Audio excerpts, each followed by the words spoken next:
रखता है पाप पुण्य का लेखा जोखा। कौन कहाँ कैसे रखता है पाप पुण्य का लेखा जोखा।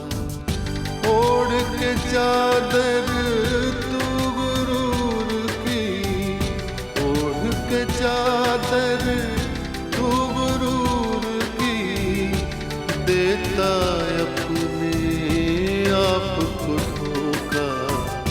कौन कहाँ कौन कहाँ कौन कहाँ कौन कहाँ। तुम्हें फाइनेंशियल प्रॉब्लम है, बिल्कुल फिक्र मत करो।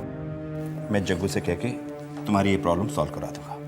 अगर कैप्टन राकेश एक साधारण आर्मी ऑफिसर नहीं थे, फिर उनकी ये अचानक अकाल मृत्यु के पीछे क्या रहस्य है? तेरे अंदर देर से ही सही वो आग तो आई जो मैं अपने कृष्णा के अंदर देखना चाहती थी। क्या सुपर फ्लॉप सिनेमा हॉल में कौवे उड़ रहे हैं? मेरा अनुमान है कि उर्वशी पुनः पुण्य की ओर मुड़ जाएगी। सॉरी मैडम, पर के साहब अब किसी से नहीं मिलेंगे, क्योंकि बनावटी बातें और बनावटी चेहरों वो अब बर्दाश्त नहीं कर सकते। अब तो लगता है के साहब का फिल्म प्रोडक्शन भी मेरे लिए बंद हो चुका है। प्रेम, कल अब्दुल्ला जी का फोन आया था, कह रहे थे कि तुम बहुत अपसेट हो। हाँ मौसी, इंसान हूँ, कभी कभी घबरा जाते, और अब्दुल्ला चाचा मुझे देखकर घबरा जाते। नहीं प्रेम, यूं ही नहीं, कुछ तो बात है। क्या जग्गू आया था तेरे पास? क्योंकि वो यहाँ भी आया था। हाँ मौसी, मामा जी आए थे अपनी सफाई देने, और शादी का आमंत्रण भी देकर गए, लेकिन वहां तो एक ट्रेजेडी हो गई और शादी की पार्टी भी कैंसिल हो गई। तुझे क्या लगता है प्रेम कि जग्गू सुधर गया? मौसी, आप मुझसे ज्यादा जानती है मामा जी को, मैं भला क्या कह सकता हूँ। मैं तो बस एक दो बार ऐसे ही फॉर्मली मिला उनसे। मौसी, कितना मुश्किल होता है ना इंसान को पहचानना। मॉम डैड ने सब कुछ सिखाया मुझे, लेकिन इंसान को पहचानना नहीं सिखा पाए, और मैं ठोकर खा बैठा। क्या अपनी मौसी से अपने दिल की बात नहीं करेगा प्रेम? क्या मैं इतनी पराई हो गई? नहीं मौसी, ऐसी कोई बात नहीं, बस मौसी मैं खुद घबरा सा गया हूं। एक लड़की मेरी जिंदगी में आई और मैं उसे चाहने लगा। मैं उसके प्यार में इस कदर अंधा हो गया कि, लेकिन मौसी, जब हकीकत सामने आई तो मैं थर्रा गया। मौसी, क्या दौलत के लिए कोई इतना छल कपट कर सकता है? बेटा, तुझे तो ऊपर वाले का शुक्रिया करना चाहिए कि वक्त रहते ही उसने तुझे हकीकत दिखा दी। जरा सोच बेटा, अगर ये बात तुझे शादी के बाद पता चलती तो क्या होता?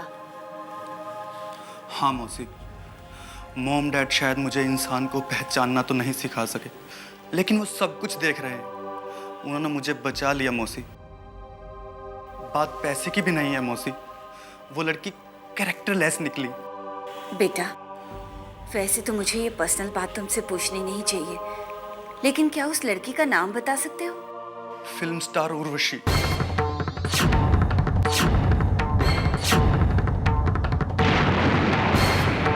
पाप पुण्य का लेखा जोखा।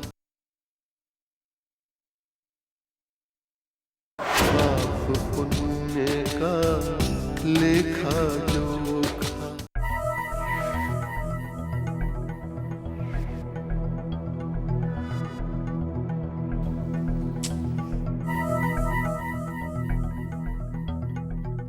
Hello madam. नीरज, मैं कब से आपका इंतजार कर रही थी। अब हम क्या करें? क्या करें? आप वहां पहुंच गई ना मैडम। वो कहते हैं ना कि ना दौलत रही ना विसाले सनम, ना इधर के रहे ना उधर के। आपने तो मुझे हंस की चाल चलने पर भरोसा दिलवाया और आप खुद कौवे की चाल चल बैठे। वीरू जी, ये वक्त इन बातों का नहीं है। ये हीरा हरीश तनवानी में गजब का फ्रॉड निकला। जब से अखबारों में बदनामी की खबरें छपी है, वो तो अपनी बीवी की पल्लू से लिपट कर बैठा है। मोबाइल भी नहीं उठाता। ऑफिस से फोन करो तो कहते हैं बीवी के साथ बाहर गया है। तभी तो वो हीरा हरीश तलवानी है मैडम। वो बहुत ही शातिर किस्म का आदमी है।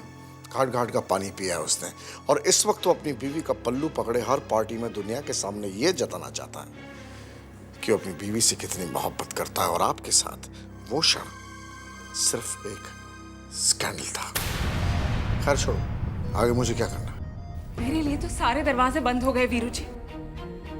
केके साहब को मैंने छोड़ दिया, आरसी अंकल से मैंने दुश्मनी मोल ली, हीरा हरीश तनवानी ने मुझे छोड़ दिया, और वो प्रेम भी मुझे छोड़ चुका है। और मेरी मेहनत की कमाई वो इनकम टैक्स वाले छीन कर लेकर गए। वीरू जी, मैं तो पागल हो रही हूँ वीरू जी। For God's sake, कुछ सोचिए।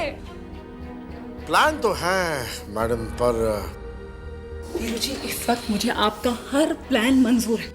मेरे पास वो 24 सेकंड, 24 घंटे, 24 मिनट सोचने का वक्त नहीं है। आप बस डिसीजन लीजिए, और ऐसा डिसीजन लीजिए कि मेरी दौलत, मेरी शोहरत, सब कुछ मेरे पास वापस आ जाए। Relax madam, relax. इस तरह हाइपर होने से समाधान थोड़ी निकलेगा। ऐसे थोड़ी होता है। मैं कह चुका हूं आपसे कि मैं हूं ना आपके साथ। आजकल मेरी मीटिंग कुछ इंपॉर्टेंट लोगों से हो रही है। वो लोग काफी पावरफुल हैं। हाँ, आपका जिक्र मैंने उनसे किया। वो लोग मान भी गए कि वो आपकी फिल्म को फाइनेंस भी करेंगे, और साथ साथ में आप अपनी फिल्म की पार्टनर भी रहेंगे। अच्छा ही होगा ना कि आपके दोनों हाथों में लड्डू होंगे, जिससे आपकी शोहरत और दौलत दोनों वापस मिल जाएगी। पर क्या वीरू जी, बस आंखें बंद करके डन कीजिए। अंधा क्या चाहे वीरू जी, अंधा क्या आंखें, अंधे को आंखों की जरूरत पड़ती है। ठीक है, आप आज तैयार हो जाइए, हम लोग चलकर उन लोग से मिल लेंगे। लेकिन चलते चलते मैं आपसे ये कहना चाहता हूँ, एक बदनाम एक्ट्रेस और शौहरत की आखिरी सांसें लेती हुई अभिनेत्री, वैसी औरतों पर दाव पता है कौन लगाता है? पूछिए कौन? Group of mafia, mafia gang. आई बात समझ में आपको मैडम? आप शाम को रेडी रहिए, हम चलते हैं।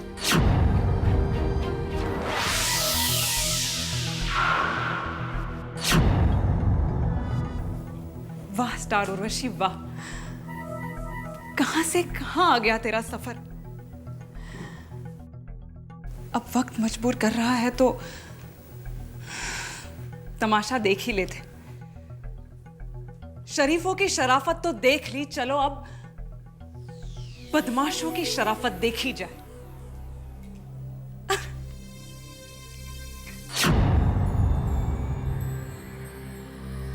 देखा शोभावती, अब आपका अनुमान क्या कहता है? स्वामी, प्राणी उर्वशी का चरित्र रोमांचकारी होता जा रहा है। पल में पुण्य की ओर और पल में पाप की ओर। अब देखना यही है कि विजय किसकी होती है। ये दृश्य देखिए, उर्वशी यदि पाप का साथ देने के लिए एक कदम पीछे हटाती है, तो मायावी पाप उसे 4 कदम आगे बढ़ने के लिए विवश करता है। स्विट्जरलैंड के कंसाइनमेंट का क्या हुआ? 1-2 दिन में आ जाएगी। सुनामी ठीक है ना? जग्गू जी, आओ वीरू, आओ। Welcome welcome. उर्वशी, हमारे कैंप में आपका स्वागत है। थैंक्स। हाँ स्वामी, उर्वशी पुनः पाप की ओर बड़ी तेज गति से बढ़ रही है। ये मिस्टर सुनामी। हाय। मिस बला। हाय। हेलो।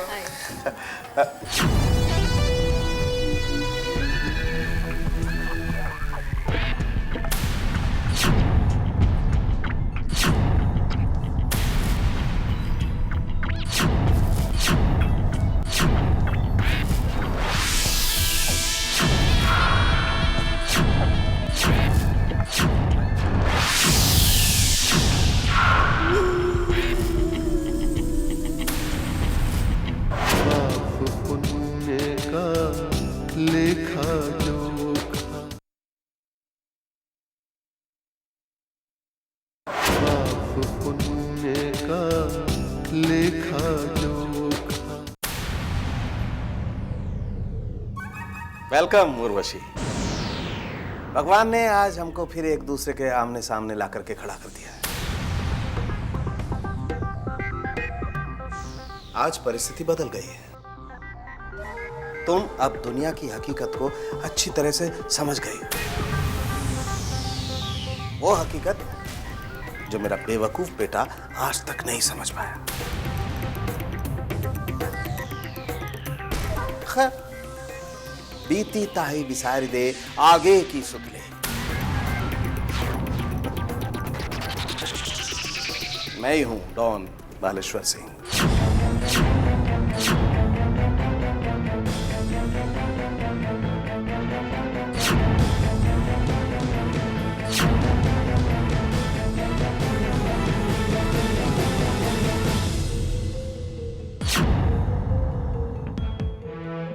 मैडम, हाँ?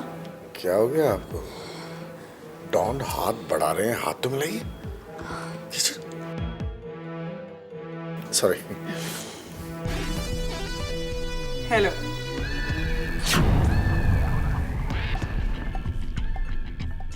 वेलकम। अब बाकी लोगों से मिलो। आप हैं मिस्टर जग्गू जौहरी। कहने को तो ये हिडन विजन अखबार के मालिक आरसी के प्राइवेट सेक्रेटरी हैं। दरअसल हिडन विजन अखबार इनकी मुट्ठी में है। और इंटरनेशनल माफिया के इंडिया में एजेंट हैं मिस्टर जग्गू।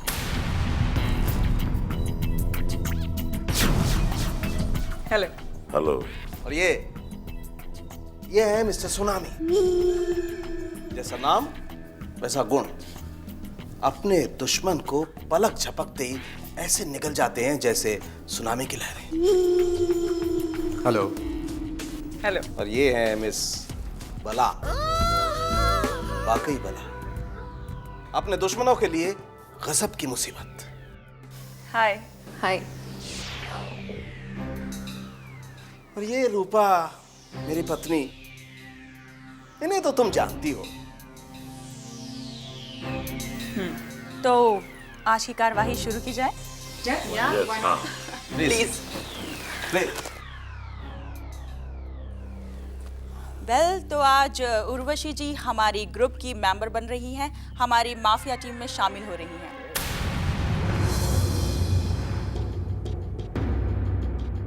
वेल, उर्वशी जी की ताकत और हमारी ताकत मिलकर एक बहुत बड़ी ताकत साबित होगी। That's great.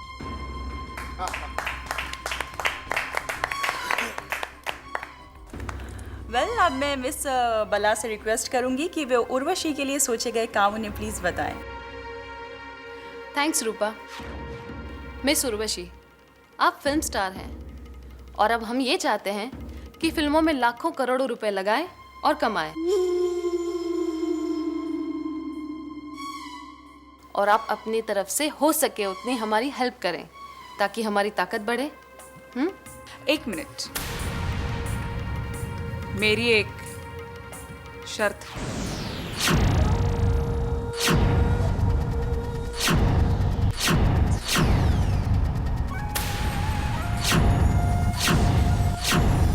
कहिए उर्वशी जी। माफिया गैंग को मेरा एक काम करना होगा। मेरे लड़खड़ाते स्टारडम को कायम रखने के लिए एक बहुत ही बड़े बजट की फिल्म बनानी होगी।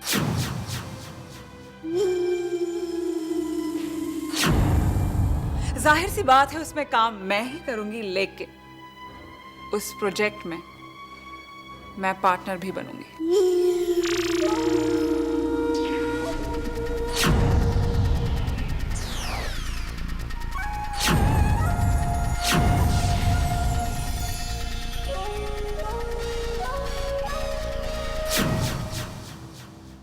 मंजूर है। आहा। हम सब लालची हैं, पैसे के भूखे हैं। मार काट, खून खराबा, धमकी देकर पैसा लूटना और ड्रग्स वगैरह का धंधा करना ताकि हम करोड़ों कमा सकें।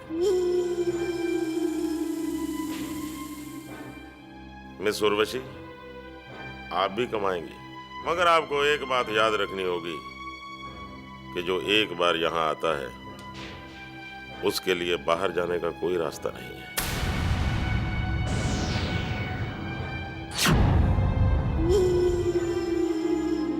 जीना यहां, मरना यहां, और इसके सिवा जाना कहां। जग्गू साहब, दरअसल बात यह है कि हमारी मैडम जो हैं वो जिंदगी में हमेशा आगे बढ़ती हैं, पीछे मुड़कर देखना इनकी फितरत में नहीं है। हम डेफिनेटली आप लोगों की फिल्म करेंगे, लेकिन प्राइस 50 करोड़ होगी। 50 करोड़ प्राइस ही नहीं, बल्कि 50-50 शिप की पार्टनरशिप भी। अग्री? नो। पाप पुण्य का लेखा जोखा, पाप पुण्य का लेखा जोखा। नो मिस्टर वीरू, आपको एक बात ख्याल रखनी होगी, कोई भी आदमी, कोई भी डील माफिया से बढ़कर नहीं। माफिया है तो हम हैं, और माफिया अपने बराबर का दर्जा किसी को नहीं देता है। इसलिए हम आपको 30-70 का डील ऑफर करते हैं, and this deal is final.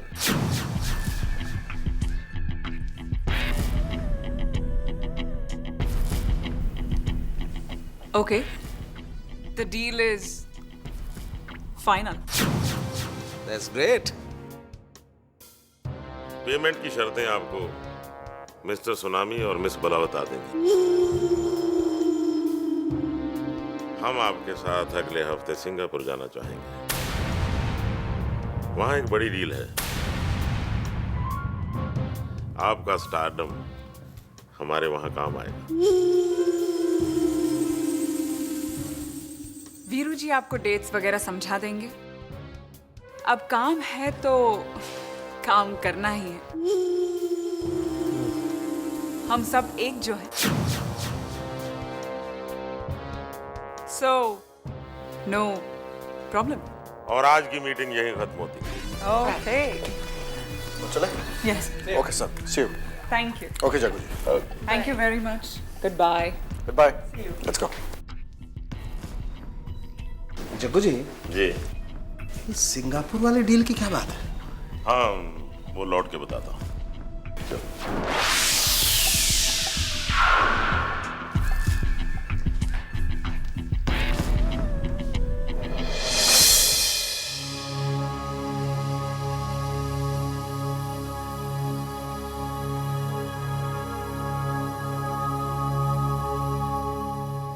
प्रेम बेटा, आज 4 आपकी बहुत ज़रूरी मीटिंग्स हैं। 12 बजे शिवा कंपनी के साथ, 1 बजे बोर्ड की मीटिंग, 2 बजे रोमेश के साथ, 4 बजे श्रीवास्तव। बस बस चाचा, प्लीज़ प्लीज़ आज आप ये सारी मीटिंग्स कैंसिल कर दीजिए प्लीज़। बेटा, ये क्या कह रहे हैं आप? आज तीसरी बार मीटिंग कैंसिल होगी। आप पहले भी 2 बार मीटिंग कैंसिल कर चुके हैं। इससे आपकी रेपुटेशन पर बुरा असर पड़ेगा। बेटा, आप जानते हैं आपका नाम वक्त के पाबंद और काम को खुदा मानने वाले बंदों में शुमार है। चाचा, जब दिल डूब रहा हो तो अंधेरे ही अच्छे लगते हैं। मेरा दिल बहुत उदास है चाचा, मेरा किसी से मिलने का बिल्कुल भी मूड नहीं। जहाँ 2 बार आपने मीटिंग कैंसिल किया, वहाँ तीसरी बार और कर दीजिए प्लीज़। ठीक है बेटा, आप मालिक हैं, जो चाहे कर सकते हैं। लेकिन जब कभी बड़े साहब के सामने ऐसे हालात पैदा हो जाते थे, वो डिप्रेशन में चले जाते थे, उनका मन किसी से मिलने को नहीं होता था, तो पहले से मुझे सारी बात बताकर कंपनी की इज्जत और साख को बचा लेते थे। किसी को कानों कान खबर तक नहीं होती थी। मैं क्या करूं चाचा, मैं क्या करूं? मैं हर रोज़ कोशिश करता हूं कि अपने आप को कल से संभाल लूंगा, कल से संभाल लूंगा, लेकिन जब कुछ करने की बारी आती है तो दिमाग और मेरा सारा शरीर काम करना छोड़ देता है। मैं वादा करता हूँ चाचा कि कल से आपकी नेक सलाह और मोम डैड के नुस्खे को ज़रूर ध्यान में रखूँगा। बेटा, आपको एक नेक सलाह दूं? हाँ कहिए ना चाचा। आप कोई नेक और ख़ानदानी लड़के देखकर शादी कर लीजिए। आपका ये अकेलापन ही आपका सबसे बड़ा दुश्मन है। चाचा, जब मोम डैड ऊपर से SMS करेंगे तो शादी अपने आप हो जाएगी। अब तो बस उनके हुक्म का इंतज़ार है, और अब तो उन्हीं को मेरे लिए लड़की ढूंढनी होगी, क्योंकि मैं तो ठोकर खा चुका हूँ। मैं सब समझता हूँ बेटा, लेकिन आपकी ये बात अब्दुल्ला चाचा को जम गई कि जब बड़े साहब चाहेंगे तो ऊपर से ही तय करा देंगे। और देखना बेटा, यही होगा। ऊपर वाला दिखाएगा कि सारे पत्ते उसके ही हाथ में हैं। वही दुनिया का सबसे बड़ा बादशाह है, सबसे बड़ा बादशाह।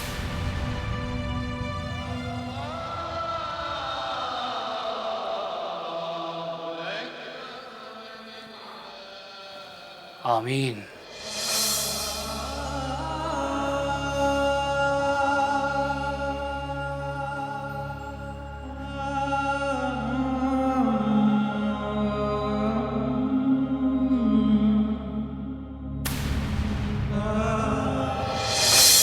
हर इंसान का अक्स वहाँ पर, हर इंसान का कच्चा चिट्ठा, हर इंसान का कच्चा चिट्ठा। हाज़िरी सबकी लगती एक दिन, एक पल में ही फैसला होता। कौन कहाँ